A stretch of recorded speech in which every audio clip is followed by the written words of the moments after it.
Olá, boa tarde. Uma cartilha do Tribunal de Justiça do Distrito Federal e Territórios chama atenção para a violência de gênero no namoro.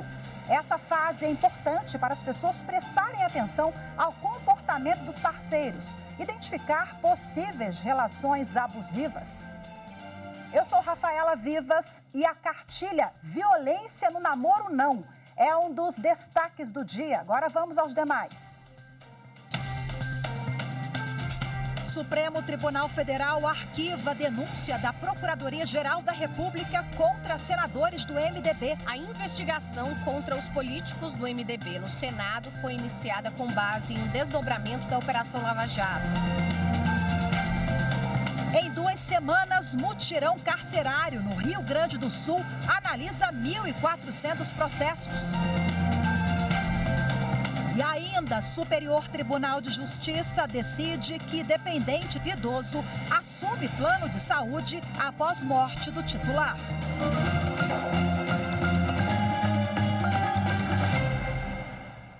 O Supremo Tribunal Federal decidiu, por unanimidade, arquivar denúncia da Procuradoria-Geral da República contra senadores do MDB, Movimento Democrático Brasileiro. Os parlamentares estavam sendo investigados por um suposto esquema de pagamento de propina em contratos da Petrobras e da Transpetro. O caso foi julgado no plenário virtual da Suprema Corte. A repórter Evelyn Araújo tem as informações. A investigação contra os políticos do MDB no Senado foi iniciada com base em um desdobramento da Operação Lava Jato.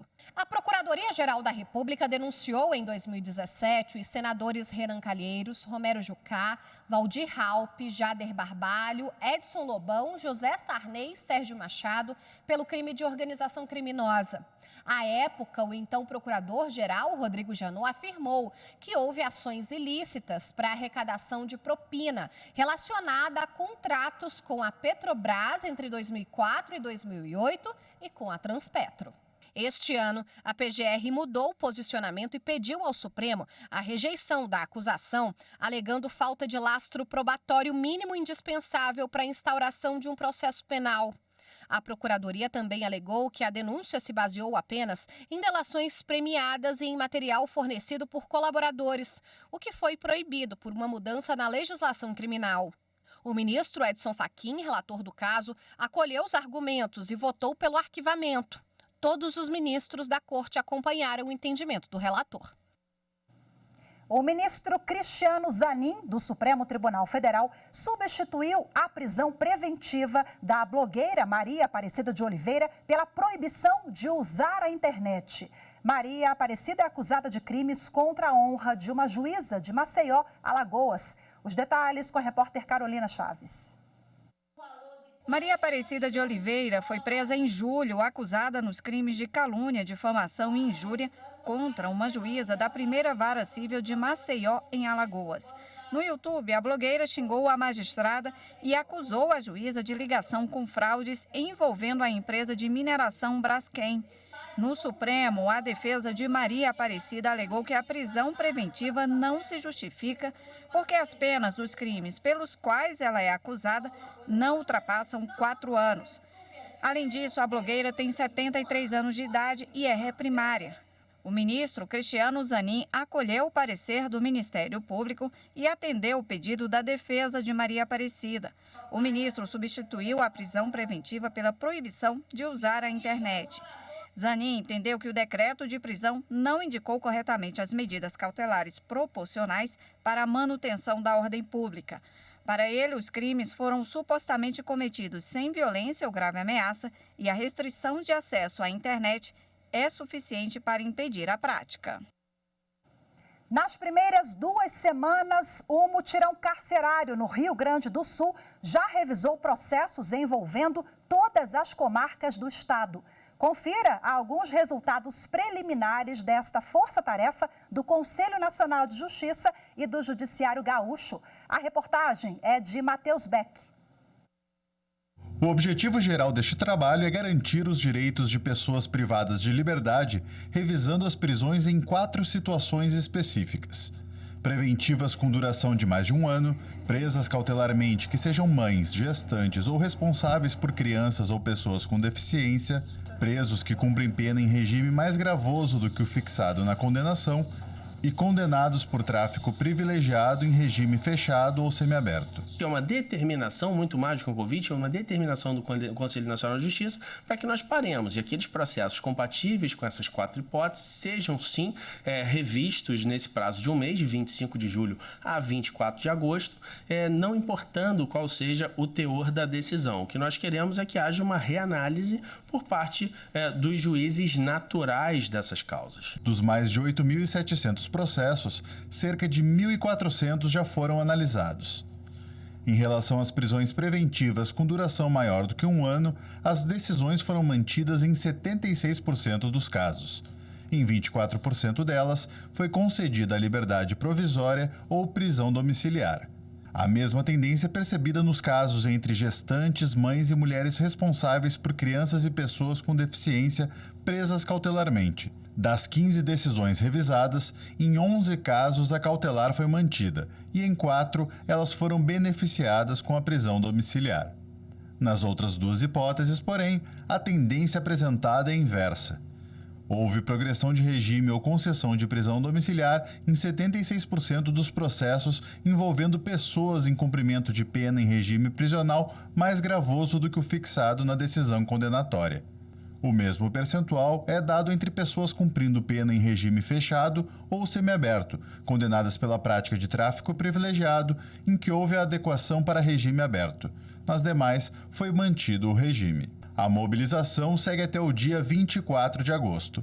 Por isso, a Corregedoria Geral pede aos magistrados que ainda não revisaram os casos mapeados nas regiões onde atuam que busquem analisar os processos. Nós vimos já esse engajamento por parte dos nossos magistrados e dos nossos servidores, acreditamos que vamos chegar a contento nesse prazo, estamos bastante encorajados a isso, né? E dessa forma acreditamos que posteriormente novos fatos, novos pedidos poderão vir sem dúvida, sem problema, né? Agora o que nós pedimos é que realmente haja essa pausa, haja essa atuação mais contundente nesses processos que estejam nessas 4 possíveis situações. As listas já foram enviadas pormenorizadas a cada juízo e pedimos então que haja realmente celeridade, que haja um esforço concentrado nesse momento, nessa análise. O Diário Oficial de hoje traz as demissões dos agentes da Polícia Rodoviária Federal envolvidos na morte de Genivaldo de Jesus em maio de 2022 em Ubaúba, no interior de Sergipe. São eles: Paulo Rodolfo Lima Nascimento, Kleber Nascimento Freitas e William de Barros Noia. Os desligamentos foram assinados pelo ministro da Justiça e Segurança Pública, Flávio Dino. As demissões foram recomendadas pela Corregedoria da PRF no início deste mês, devido às infrações disciplinares cometidas pelos agentes. Os envolvidos estão presos desde outubro de 2022. O julgamento ainda não tem data marcada. A seguir, cartilha do Tribunal de Justiça do Distrito Federal e Territórios alerta sobre a violência de gênero durante o namoro. Os detalhes dessa cartilha em instantes, voltamos já.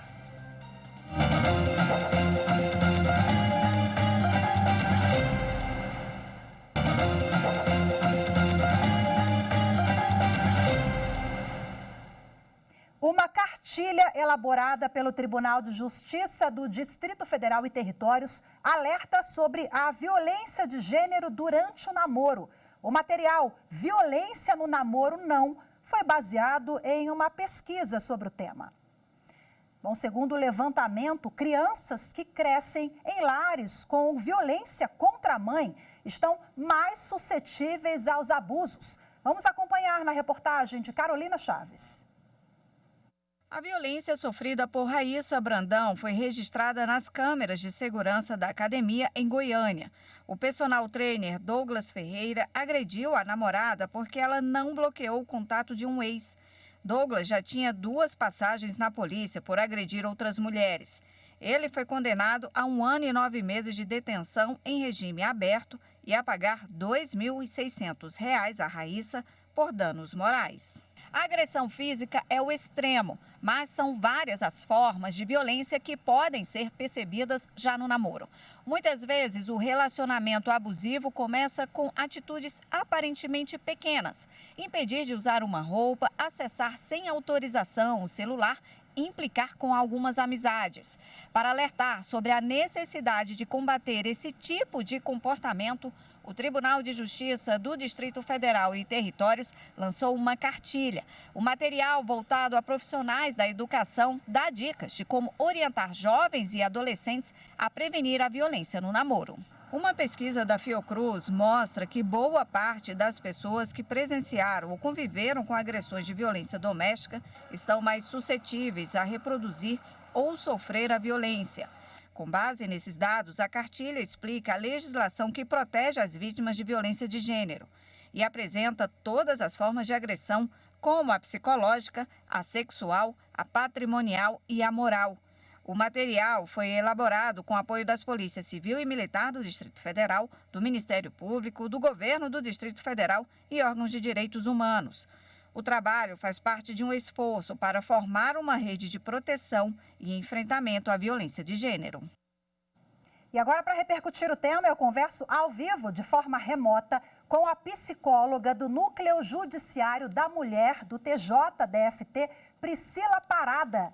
Olá, Priscila, muito boa tarde, seja bem-vinda. Boa tarde, eu que agradeço. Explica para a gente sobre essa cartilha, onde ela está sendo distribuída, e é uma cartilha bem didática, né? Com uma linguagem clara, acessível, ilustrações variadas, isso chama atenção também, né? Isso. A cartilha, atualmente, ela está disponível online, ela deve ser impressa nos próximos meses, né? E aí ela vai ser distribuída nas escolas do Distrito Federal. Mas, atualmente, qualquer pessoa pode acessá-la no site do TJDFT, na aba Violência contra as Mulheres. E aí, foi a partir de uma demanda no dia a dia de vocês mesmo, observando um número crescente da violência doméstica e que nós vimos na reportagem, a gente sabe que ela muitas vezes acaba sendo reproduzida ali, né? O camarada, ele reproduz o que via quando o pai fazia com a mãe. Enfim, é uma questão que bem complexa, né? Isso. Essa cartilha, ela faz parte do programa Maria da Penha Vai à Escola, do Núcleo Judiciário da Mulher do TJDFT, que é um programa que tem como objetivo justamente formar profissionais da educação para que eles possam ser agentes na prevenção e no combate da violência contra a mulher. E, de fato, esse contexto da violência no namoro tem sido uma queixa cada vez mais frequente entre os profissionais da educação. Essa demanda por saber como lidar não só com a violência nas relações de casamento, que às vezes ainda estão fora do radar, digamos assim, né, do presente dos adolescentes, embora muitos estejam também já nessa condição, e aí a gente tem outras preocupações também, mas também pensar essas relações presentes, atuais, que eles estão vivendo, e que muitas vezes já com essa realidade da violência. E quais são os tipos mais comuns de violência durante o namoro? Quando a gente fala sobre os tipos de violência no namoro, a gente vai tratar das mesmas formas de violência que estão previstas na própria Lei Maria da Penha mesmo, porque essa legislação, além de atender às lacunas judiciais relacionadas à violência contra a mulher, ela também traz definições muito técnicas e amplas que, de fato, atendem à realidade da violência. Então, a Lei Maria da Penha prevê, além da violência física, que é a que a gente pensa com mais frequência, a violência patrimonial, que é aquela direcionada a bens, a violência moral, que é quando constitui calúnia, difamação ou injúria, a violência sexual e a violência psicológica, que tem uma definição muito ampla, né, mas que inclui atos como ridicularizar, humilhar, controlar, e aí controlar roupas, com quem anda, com quem fala, onde você está indo, o que está fazendo, como está se comportando, tudo isso está dentro da violência psicológica. E são atos, muitas vezes, banalizados, né, tratados de forma naturalizada, quando de fato se trata de violência. Patrícia, então vocês não fazem uma diferenciação ali em relação à idade dessa mulher, né? Porque adolescentes podem sofrer naquele namoro de escola e mulheres adultas também, né? E há essa dificuldade na identificação de se colocar ali como vítima. Esse é um traço que ele é relativamente comum na violência contra a mulher, né? Às vezes é preciso um percurso para que a mulher se perceba nessa condição de violência. Embora as formas de violência sejam as mesmas, né? E aí a gente trabalha com essas que estão previstas nas leis, as circunstâncias e, às vezes, as próprias características dessa fase da vida da adolescência e aí das mulheres adultas jovens também, que embora sejam adultas já, não necessariamente têm ainda o nível de experiência, né? Que uma mulher adulta mais velha vai ter. E aí é isso que diferencia, né? Esses dois tipos de relação. Uhum. Então, quando a gente fala da adolescência, dessa fase de jovens adultas, a gente está falando de um momento em que, primeiro, a importância dos pares é muito grande, e isso pode ser muito positivo, mas isso também, se essa jovem tiver num espaço que valida, né, aquela violência, que diz que aquilo é natural, ou que é normal, que é assim mesmo, isso pode ser também um problema. Uhum. E aí, por quê? Porque na adolescência também, nós fomos adolescentes, vamos lembrar disso. Namorar dá status, namorar é um negócio legal. Uhum. E aí, às vezes, isso também pode ser o fator de risco, assim como pode ser o de proteção. Se ela estiver num contexto, num grupo de amigos que ajudam a perceber esse problema e a enfrentar, aí a gente está falando em proteção, né? E a ferramenta, além disso, também, além da cartilha é uma ferramenta super potente de proteção também. A informação é uma proteção, uma ferramenta importantíssima, né, Patrícia? Priscila, doutora Priscila Parada. Perdão. É comum essa confusão. Com certeza. Ela traz informações muito interessantes. Ela foi escrita para profissionais da educação, mas ela pode ser útil para qualquer pessoa que atue com adolescentes, com jovens adultos, né? E até mesmo para os próprios adolescentes. A gente está produzindo outros materiais para os adolescentes, mas mesmo essa cartilha ela já pode informar muita coisa a respeito desse contexto da violência, de como procurar ajuda, como construir espaços mais protetivos, né? Porque a ajuda, ela é a denúncia? Mas ela é também aquele contexto social, aquele contexto da escola que consegue oferecer mais proteção.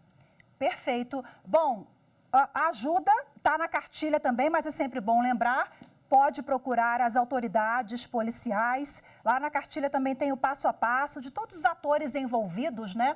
Nesse contexto, o Ministério Público, a sua área, a psicologia, enfim, o direito, é realmente um tema complexo que envolve aí várias áreas, né? Muito obrigada, conversei aqui com Priscila Parada, Priscila que é psicóloga lá do Núcleo Judiciário da Mulher do TJDFT. Muito obrigada pela participação, boa tarde, viu? Boa tarde, eu que agradeço, Fernanda. A seguir, Superior Tribunal de Justiça decide que dependente idoso assume plano de saúde após morte do titular. Os detalhes dessa decisão em instantes, voltamos já já.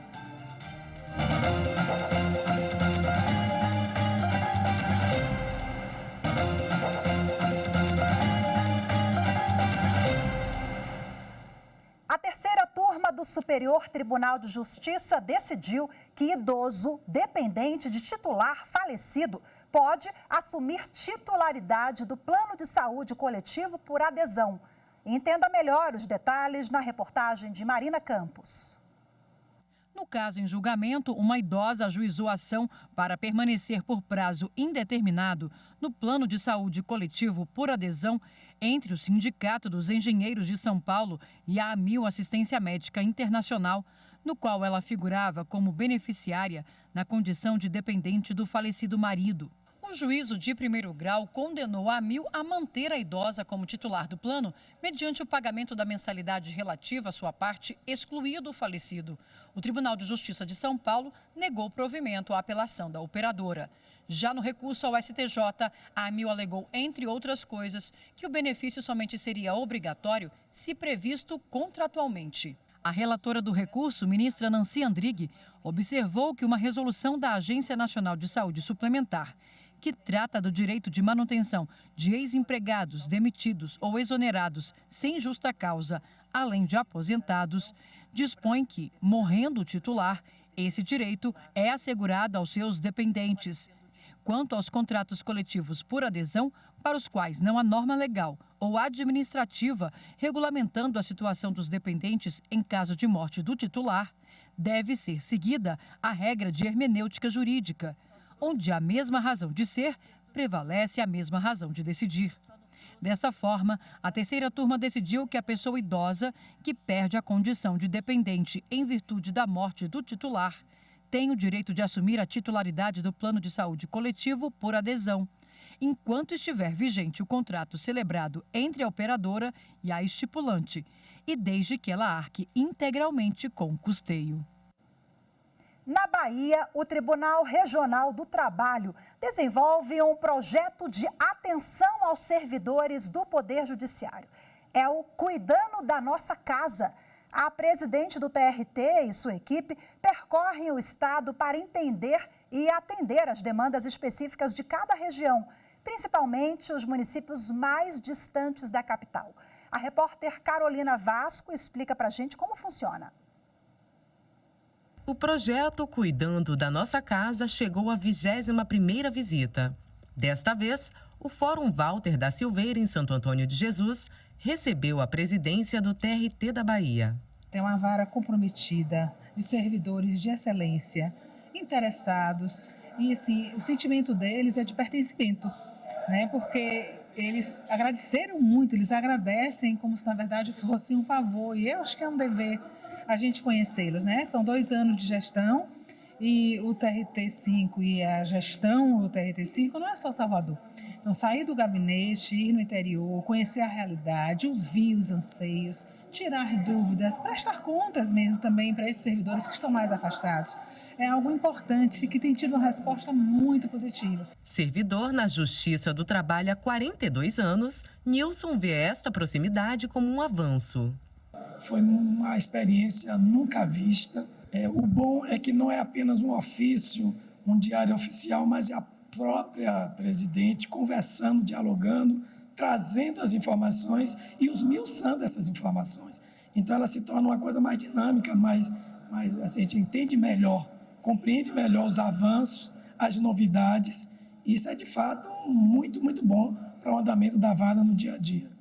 A juíza substituta Daniela Carvalho explica as demandas locais. Nossa jurisdição é uma jurisdição que tem uma extensão territorial muito grande, que ela vai desde a ilha de Itaparica toda até o Vale de Jiquiriçá, pegando várias cidades circunvizinhas aqui do Recôncavo, Nazaré das Farinhas, Jaguaripe. Então, aqui a demanda maior que a gente tem é local, em Santo Antônio de Jesus, é o comércio, e nessas cidades tem demandas agrícolas, tem muito de coisas de embarcações, ferry-boat, outras embarcações que fazem o transporte da ilha de Itaparica. Então, é uma vara bem movimentada, digamos assim, uma movimentação processual superior a 1.300, entre 1.300 e 1.400 processos por ano. Para entender e atender a esta demanda, o diálogo com a advocacia é fundamental. E fico imensamente feliz com esse projeto, né, Cuidando da Nossa Casa. O nome ele já é bem sugestivo, porque a nossa casa é o lugar que a gente tem paz, alegria, que a gente quer estar. E quando o diretor Nilson me disse que esse projeto está vindo para Santo Antônio de Jesus, a alegria foi maior ainda, né? Porque a gente precisa ter essa aproximação, porque muitas vezes o interior já foi muito esquecido. Graças a Deus, hoje mais não. Nós, advogados, estamos sempre também de portas abertas para receber, para sugerir e para ouvir também, né? Tanto essa via de mão dupla, o que vem de lá e o que vai de cá. Foi a primeira vez que eu pude acompanhar, em razão das minhas atribuições na Secretaria de Execução, mas é um projeto importantíssimo que faz com que as varas que ficam distantes do centro da capital, consigam perceber essa preocupação, né, da cúpula, da administração do Poder Judiciário com o que acontece localmente, com as condições de trabalho, com a satisfação dos servidores, dos jurisdicionados. Então, foi uma experiência muito rica. Maravilha, e com esse projeto Cuidando da Nossa Casa, lá do TRT5, a gente encerra a edição de hoje por aqui. Muito obrigada pela sua companhia, uma ótima tarde, nos vemos amanhã. Tchau, tchau.